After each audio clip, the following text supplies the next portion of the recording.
Selamat pagi, Bapak, Ibu, Saudara, dan anak-anak yang terkasih. Kiranya kita selalu dalam kondisi yang sehat. Bagi yang sakit, kita bersama berdoa agar segera mendapatkan kesembuhan. Hari ini, gereja-gereja menghayati Minggu Trinitas, sebuah penghayatan akan misteri iman pada Allah yang kita yakini, bahwa Allah yang kita imani itu adalah Allah yang tidak terjangkau oleh akal manusia. Tetapi kita mengalami dan merasakan karya Allah Bapa, Anak, dan Roh Kudus. Setiap orang bisa memiliki pengalaman akan karya Allah Trinitas yang berbeda-beda. Pengalaman yang berbeda-beda itu menunjukkan bahwa Allah mengasihi umat-Nya sesuai dengan keunikan setiap pribadi. Kasih penyertaan Allah Bapa, Anak, dan Roh Kudus berlangsung kekal dari penciptaan dunia hingga selama-lamanya. Oleh karena itu, marilah kita berdiri, kita nyanyikan kasih setia Tuhan yang terjadi turun-temurun sepanjang kehidupan kita.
Saudara, kebaktian Minggu Trinitas ini berlangsung dalam nama Allah Bapa, Anak, dan Roh Kudus.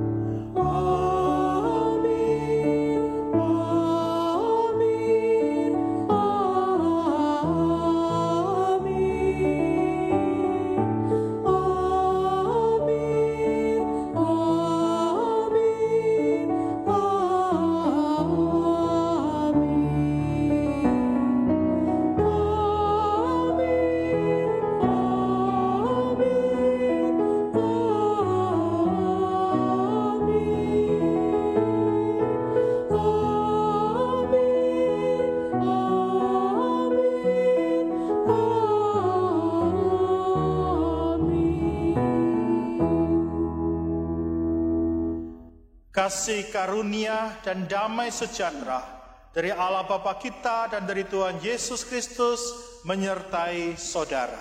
Sekarang dan sampai selamanya. Silakan duduk. Saudara, Mari kita berdoa. Bapa kami yang di sorga, dikuduskanlah namamu, datanglah kerajaanmu, jadilah kehendakmu, di bumi seperti di sorga. Bapa, kami sungguh rindu kasih-Mu menaungi kehidupan kami. Tuhan Yesus, pengorbanan dan penebusan-Mu itulah yang menguatkan dan memberi pengharapan kami untuk hidup. Ya Roh Kudus, dampingilah kami dalam perjuangan hidup ini. Janganlah membawa kami dalam pencobaan, tetapi lepaskanlah kami dari yang jahat. Mampukanlah kami untuk terus ada dalam naungan kasih Bapa. Dalam nama Bapa, Anak, dan Roh Kudus, kami berdoa. Amin.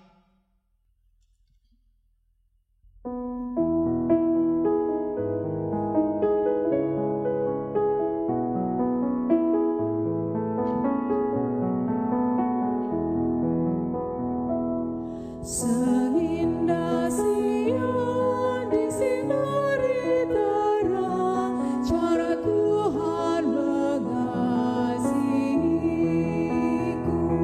Seindah petang dengan langit sejuk, cara Tuhan mengasihiku. Tuhanku lembut dan penyayang, dan aku mengasihi Dia. Kasih-Nya besar, agung dan mulia, cara Tuhan mengasihiku.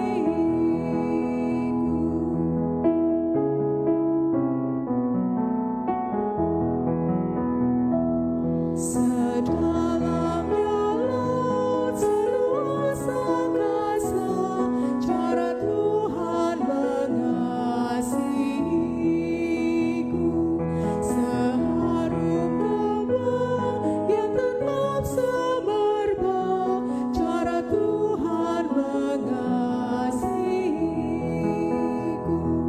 Damai-Nya tetap besertaku, dan surgalah pengharapanku. Hidupku tentram, ku nikmati penuh, cara Tuhan mengasihiku.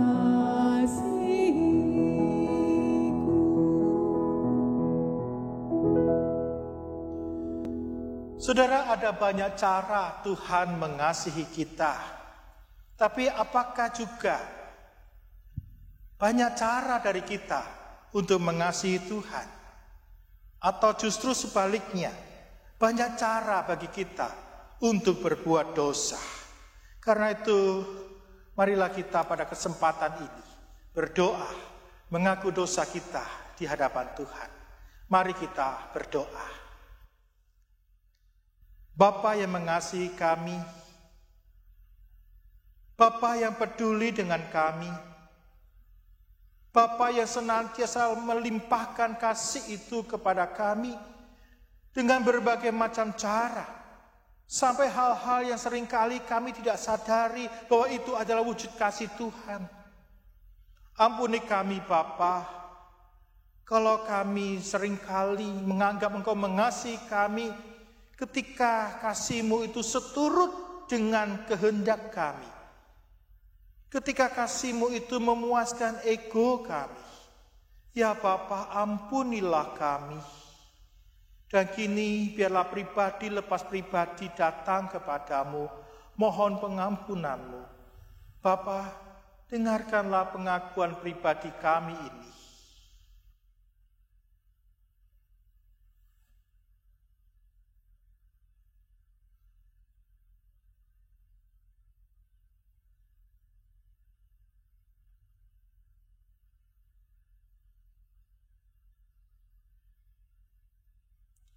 Bapa, jangan timpakan amarah-Mu bagi kami, tetapi kasihanilah kami. Ya Tuhan Yesus, tebuslah kami. Biarlah kami kembali putih menjadi salju. Dan Roh Kudus kami mohon, mampukan kami untuk terus hidup di dalam cinta kasih Tuhan dan juga berbagi kasih dalam hidup ini. Dalam Tuhan Yesus Kristus, kami berdoa dan mohon, ampunilah dosa kami. Amin.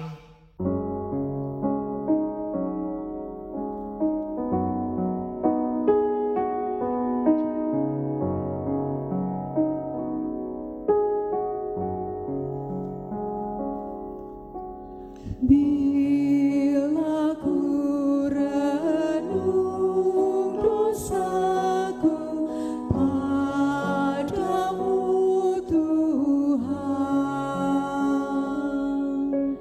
yang berulang ku lakukan di hadapan-Mu.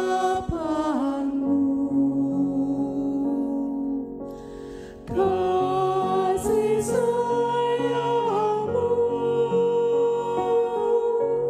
perlindungan-Ku,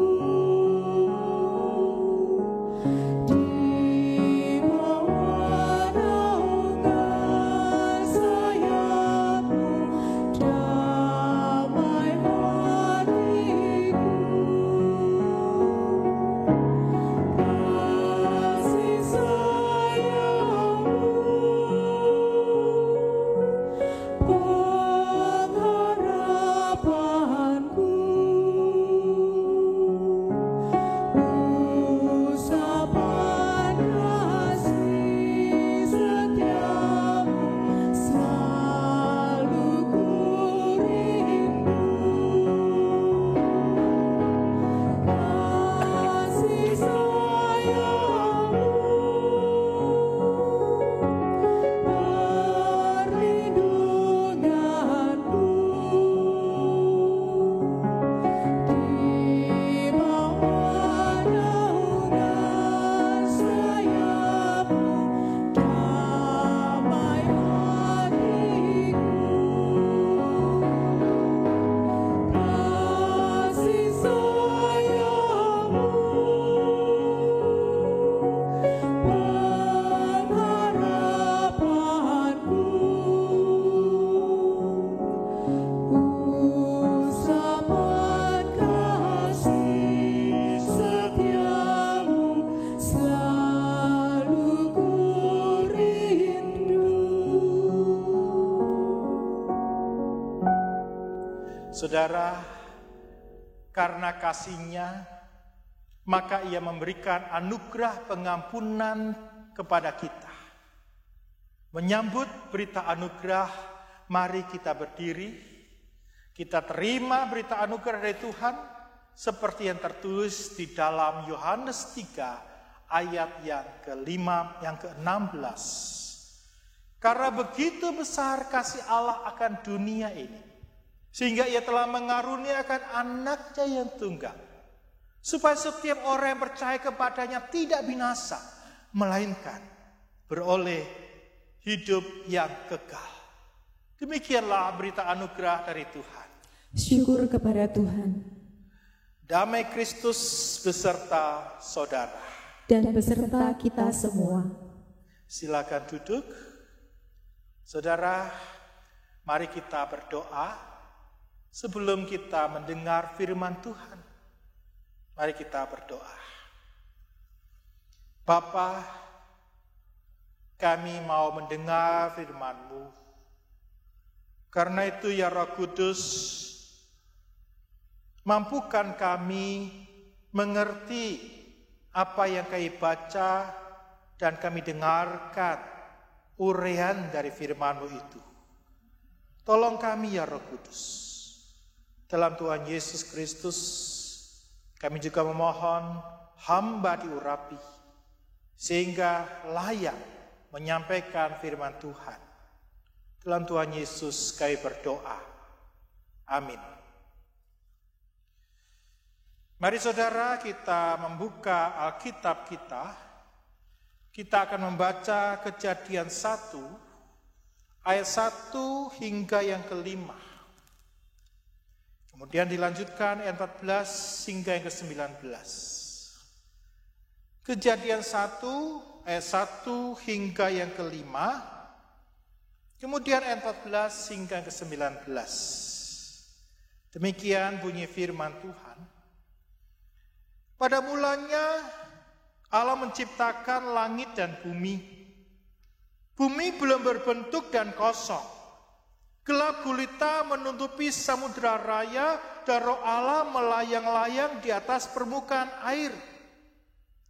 Berfirmanlah Allah, jadilah terang. Lalu terang itu jadi. Allah melihat bahwa terang itu baik. Lalu dipisahkannya lah terang itu dari gelap. Dan Allah menamai terang itu siang. Dan gelap itu malam. Jadilah petang, jadilah pagi. Itulah hari pertama. Kemudian ayat ke-14. Berfirmanlah Allah, jadilah benda-benda penerang pada cakrawala untuk memisahkan siang dari malam. Biarlah benda-benda penerang itu menjadi tanda yang menunjukkan masa-masa yang tetap dan hari-hari dan tahun-tahun. Dan sebagai penerang pada cakrawala, biarlah benda-benda itu menerangi bumi. Dan jadilah demikian. Maka Allah menjadikan kedua benda penerang yang besar itu, yakni yang lebih besar untuk menguasai siang, dan yang lebih kecil untuk menguasai malam. Dan menjadikan juga bintang-bintang. Allah menaruh semuanya itu di cakrawala untuk menerangi bumi. Dan untuk menguasai siang dan malam, dan untuk memisahkan terang dari gelap. Itulah Allah melihat bahwa semuanya itu baik. Jadilah petang dan jadilah pagi. Itulah hari keempat. Saudara, berbahagialah mereka yang mendengarkan firman Allah, yang memelihara dan melaksanakan firman Allah ini. Haleluya.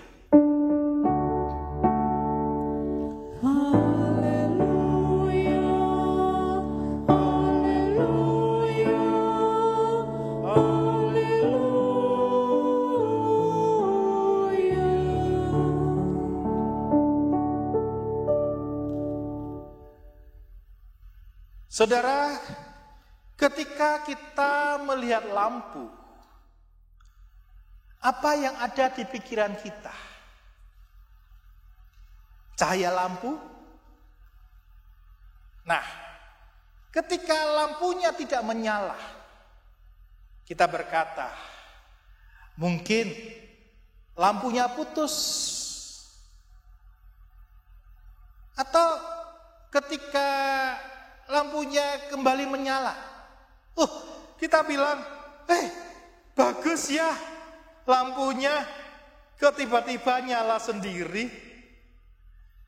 Nah saudara, kalau saat kita berada di sebuah ruangan yang cukup besar dan gelap gulita melingkupi ruangan itu, apa yang kita butuhkan? Ya betul, cahaya.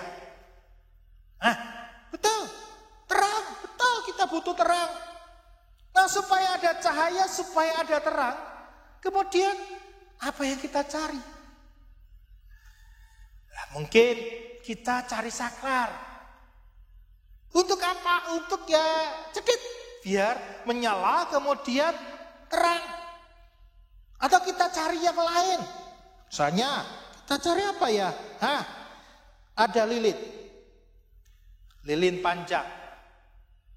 Ya mungkin, tapi kalau lilin ini tidak terlalu besar.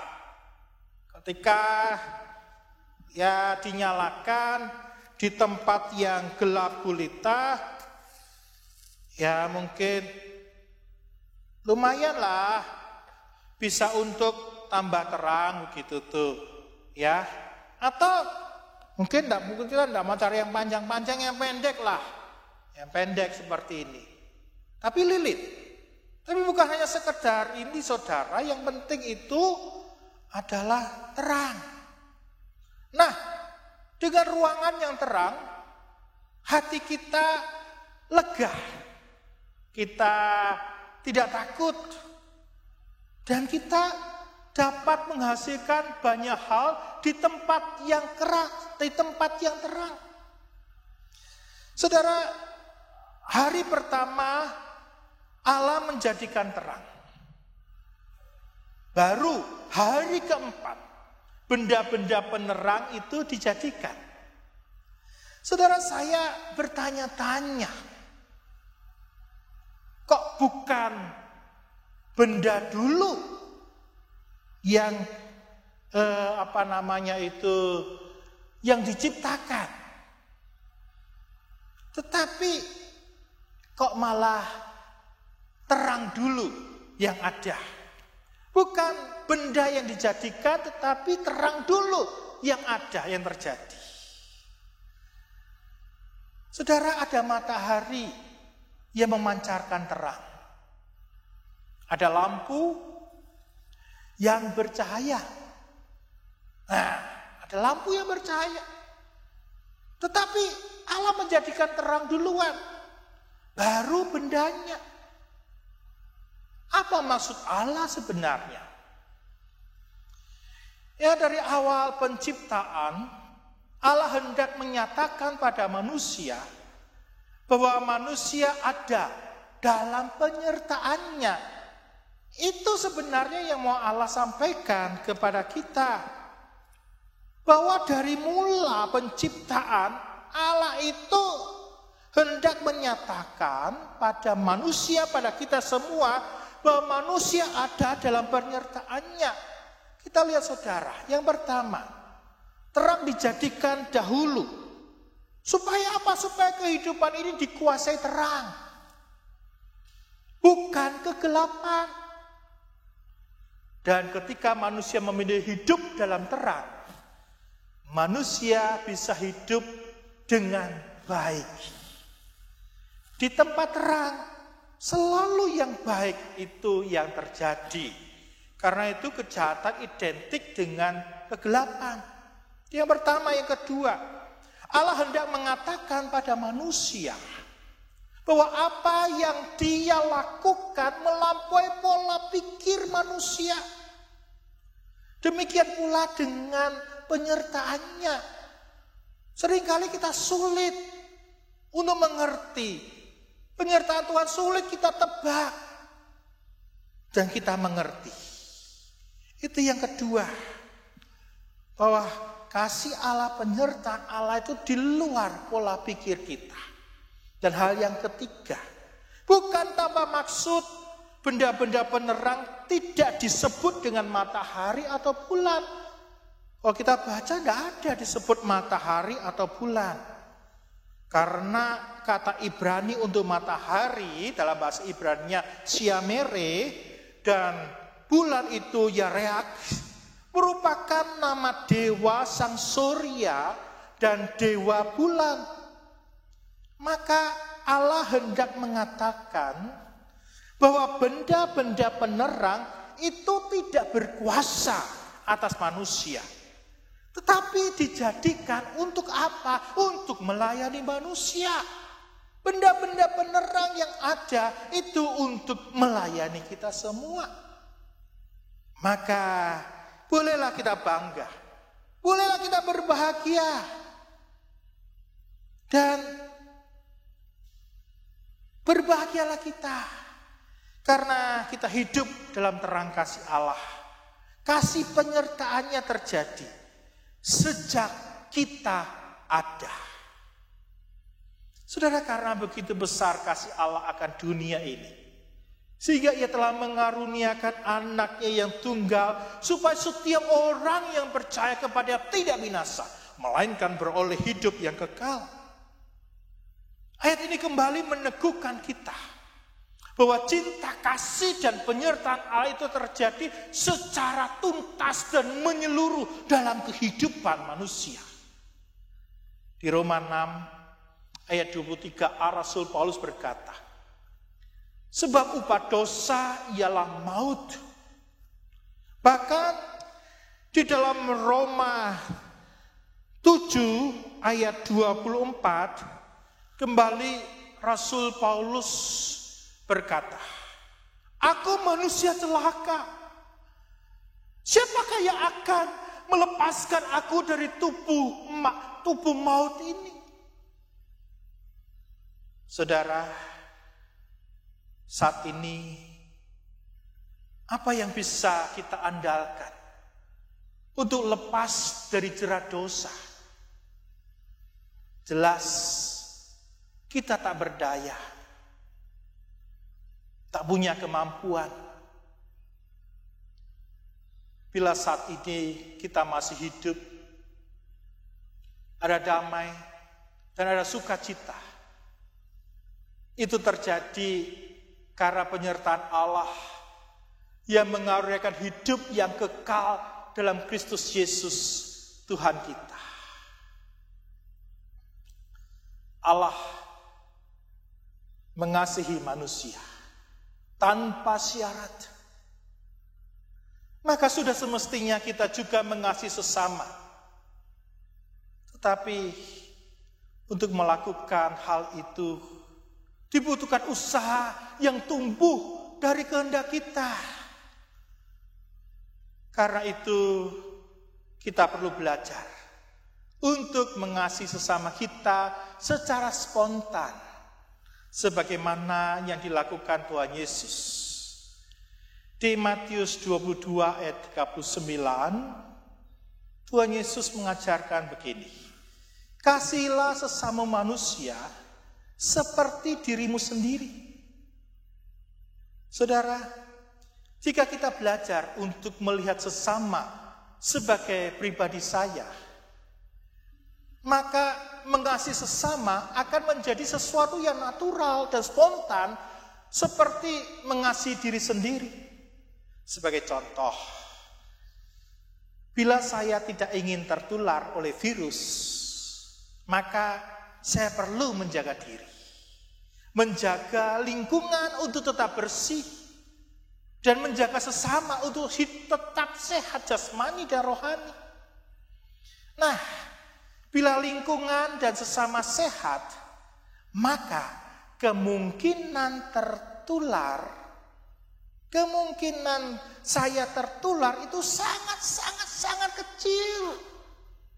Untuk itu, saudara, kita perlu peduli dan kita perlu berbuat bagi kehidupan ini. Ya, memang tidak mudah. Tetapi kita harus berbuat dan bergerak. Mari kita mulai dengan mereka yang dekat. Keluarga kita, teman-teman, kenalan-kenalan, atau rekan-rekan kerja. Nah, bersama mereka kita membangun relasi. Pandanglah dan perlakukanlah sesamamu. Pandanglah dan perlakukanlah sesama kita itu sebagai subjek yang patut kita kasihi.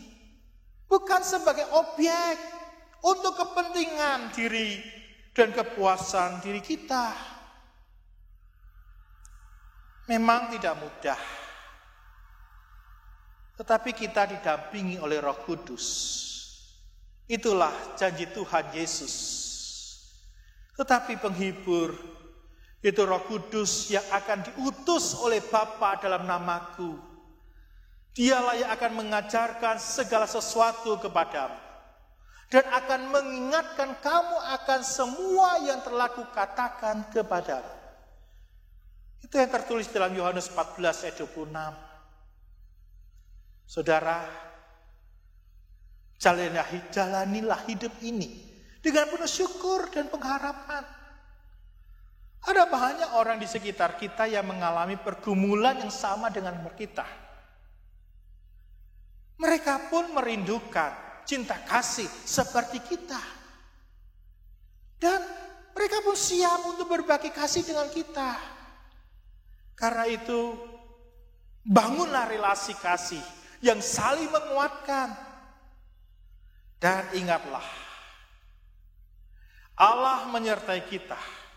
Allah menyertai kita senantiasa sampai akhir zaman. Amin.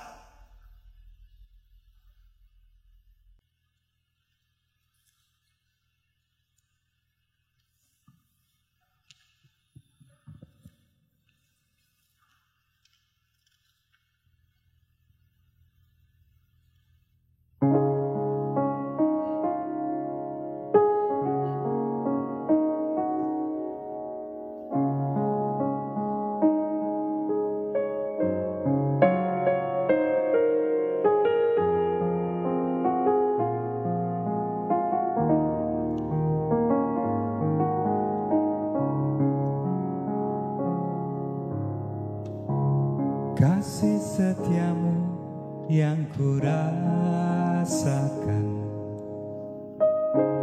lebih tinggi dari langit biru.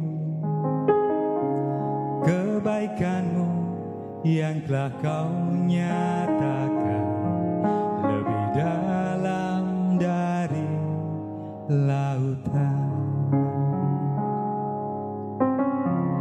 Berkat-Mu yang telah ku terima sempat membuatku terpesona. Apa yang tak pernah ku pikirkan, itu yang Kau sediakan bagiku. Siapakah aku ini, Tuhan? Jadi biji mata-Mu.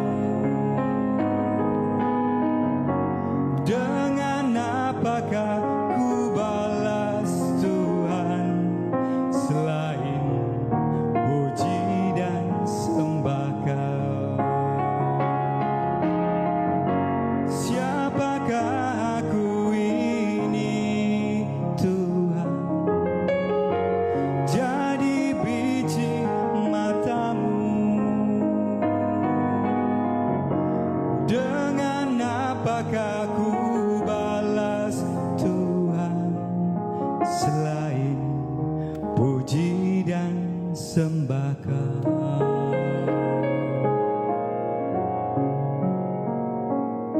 Selain puji dan sembah Kau.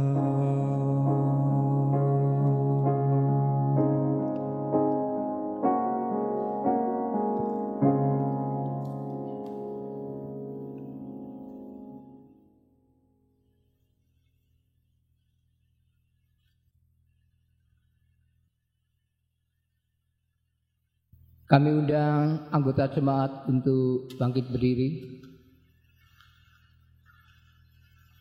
Bersama dengan umat Allah di masa lalu, masa kini, dan masa depan, marilah kita ikrarkan pengakuan iman kita sesuai pengakuan iman rasuli yang berbunyi demikian. Aku percaya kepada Allah, Bapa yang Maha Kuasa, Khalik langit dan bumi, dan kepada Yesus Kristus, Anak yang tunggal Tuhan kita, yang dikandung dari Roh Kudus, lahir dari anak darah Maria, yang menderita sengsara di bawah pemerintahan Pontius Pilatus, disalibkan, mati dan dikuburkan, turun ke dalam kerajaan maut. Pada hari ketiga, bangkit pula dari antara orang mati, naik ke surga, duduk di sebelah kanan Allah, Bapa yang Maha Kuasa. Dan dari sana Ia akan datang untuk menghakimi orang yang hidup dan yang mati. Aku percaya pada Roh Kudus, gereja yang kudus dan am, persekutuan orang kudus, pengampunan dosa, kebangkitan orang mati, dan hidup yang kekal. Amin. Silakan duduk. Saudara, kita akan bersama-sama menaikkan doa syafaat. Mari kita berdoa. Bapa yang mengasihi kami sungguh bersyukur saat ini karena cinta kasih-Mu maka kami mampu untuk hidup. Dan hidup ini adalah anugerah Tuhan. Bila saat ini kami sedang menghadapi satu peristiwa yang mengingatkan dan menyadarkan kami betapa rapuhnya kami dengan adanya pandemi COVID-19 ini. Bapa, kami mohon kiranya pemerintah diberi hikmat untuk mengatasi persoalan bangsa dan masyarakat.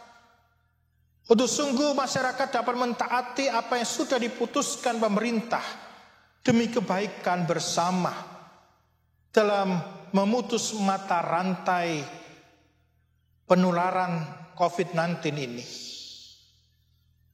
Kami juga berdoa bagi para pemimpin perusahaan, para pekerja, pemilik toko, penginapan, dan berbagai bidang usaha yang mengalami kesulitan mencukupi kebutuhan dana dalam situasi sekarang ini. Ya Bapa, berilah hikmat dan kemampuan. Roh Kudus, tolonglah mereka. Kami juga bersyukur bersama anak-anak yang telah menyelesaikan ujian dan bahkan yang telah lulus. Karena itu ya Roh Kudus, penyertaan-Mu bersama dengan mereka agar mereka pun dapat masuk ke jenjang yang lebih tinggi.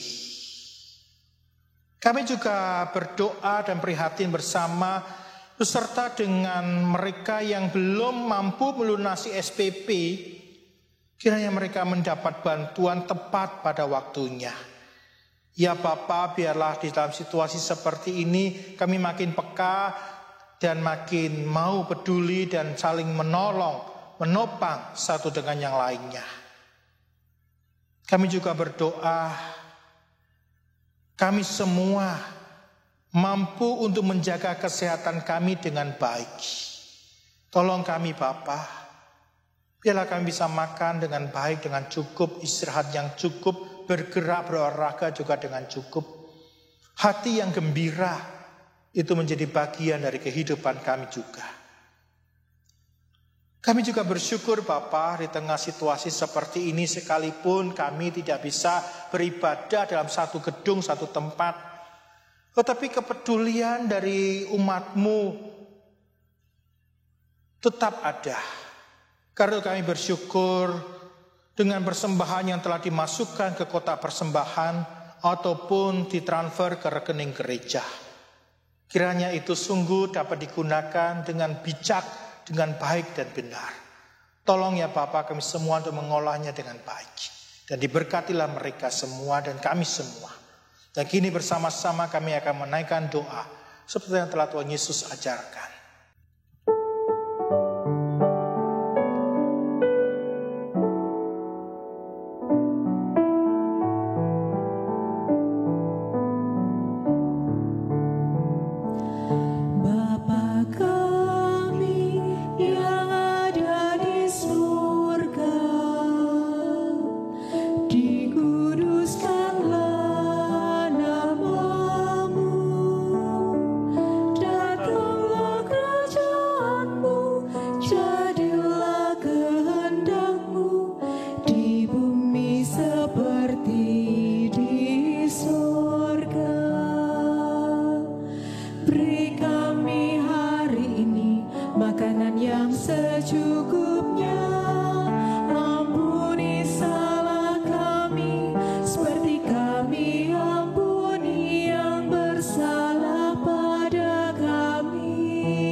Bapak, Ibu, Saudara, dan anak-anak yang dikasihi Tuhan,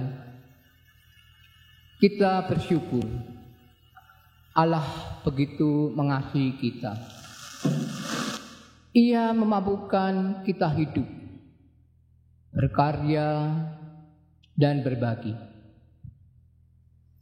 Terima kasih Bapak, Ibu, Saudara, dan anak-anak telah memberikan persembahan, baik melalui transfer ke rekening gereja maupun dimasukkan ke kotak persembahan yang disediakan di kantor gereja.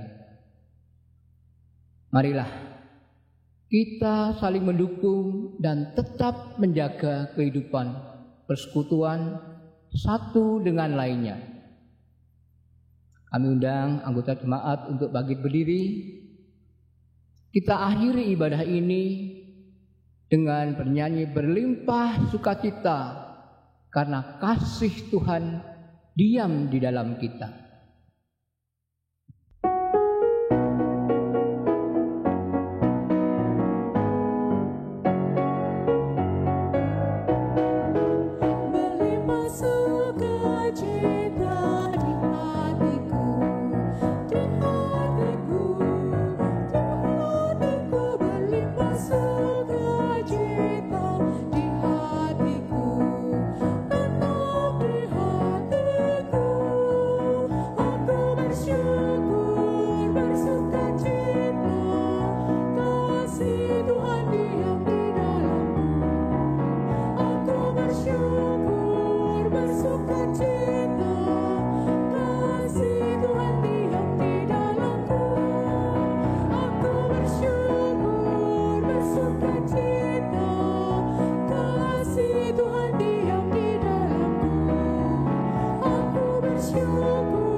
Kepada Tuhan, kami mengarahkan hati kami kepada Tuhan.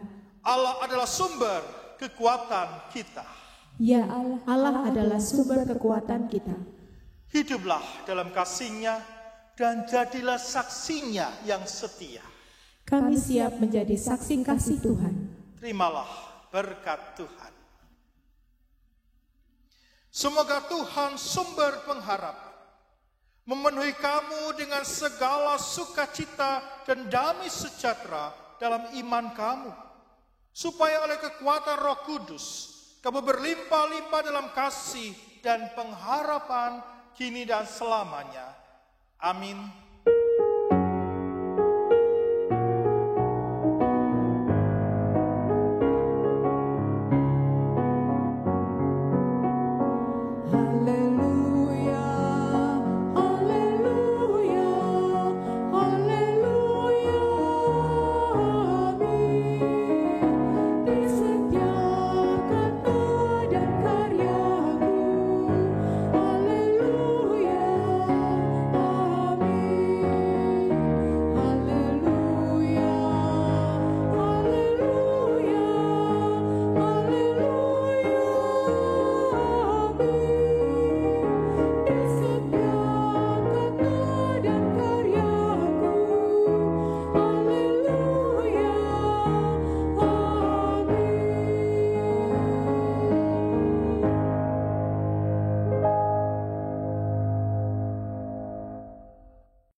Selamat hari Minggu, sehat selalu, Tuhan berkati.